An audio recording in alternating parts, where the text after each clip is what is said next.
একটা গ্রামে আলী আব্বাস নামের এক মিষ্টি বিক্রেতা ছিল। সে খুব মন দিয়ে আর অনেক যত্নে মিষ্টিগুলো তৈরি করত। ওই গ্রামে যদিও আরো অনেক মিষ্টি বিক্রেতা ছিল, কিন্তু এর পরেও লোকে আলী আব্বাস থেকে মিষ্টি কিনে খেত। আরে আব্বাস ভাই, তোমার হাতে কি জাদু আছে বলো তো? এই গ্রাম না, শুধু পুরো রাজ্যে তোমার চেয়ে ভালো মিষ্টি আর কেউ বানাতে পারে না। তুমি কি মিষ্টিতে মধু দাও নাকি জাদু দাও? সত্যি করে বলো তো আব্বাস ভাই।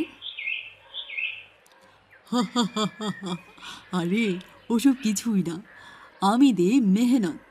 আমি মেহনত করে কাজ করি আর খোদাও আমার মেহনতের ফলাফল আমাকে দেন।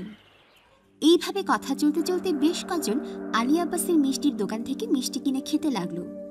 রাত হলে যখন আর কোনো খদ্দের আসতো না, সে তখন তার দোকান বন্ধ করে বাড়িতে চলে যেত।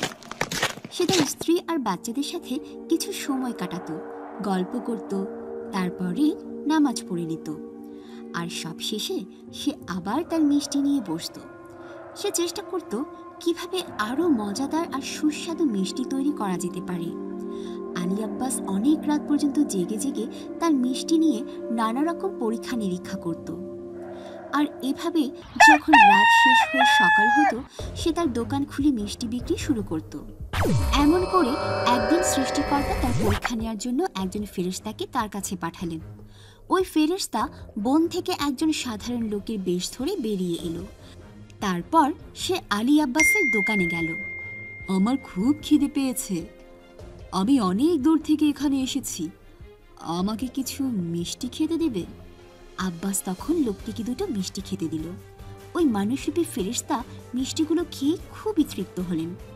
এরপরে সে আব্বাসকে বলল, তোমার মিষ্টি আমার খুবই ভালো লেগেছে, কিন্তু আমার কাছে তো কোনো পয়সা নেই। তবে এই ব্যাগটি আছে, এই ব্যাগটা আমি তোমাকে দিলাম মিষ্টির বিনিময়ে।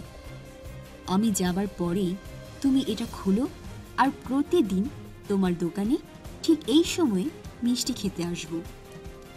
এই কথা বলে ওই লোকটি সেখান থেকে চলে যায়। আর তখন আলী আব্বাস ওই ব্যাগ খুলে দেখে সেখানে অনেকগুলো সোনার মোহর রয়েছে। আরে এত সোনার মোহর মাত্র দুটো মিষ্টির জন্য? নিশ্চয়ই কোনো রাজার ধনী কর্মচারী হবে। আমি এর জন্য প্রতিদিন আরো ভালো মিষ্টি তৈরি করে নিয়ে আসব। এভাবে সে প্রতিদিনই ওই মানুষরূপী ফেরেশতাকে মিষ্টি খাওয়াতে থাকে আর বিনিময়ে একটা সোনার মোহর ভর্তি ব্যাগ পায়। আর গ্রামের অন্য লোকেরা তো তার থেকে আগের মতোই মিষ্টি খেত। একদিন সে চিন্তা করলো, সে সারা দিন গ্রামের লোকদের মিষ্টি খাইয়ে যে টাকা পায়, এর চেয়ে 10 গুণ বেশি টাকা পায় ওই লোকটাকে দুটো মিষ্টি খাইয়ে। তখন আব্বাসের মাথায় একটা কুবুদ্ধি এলো।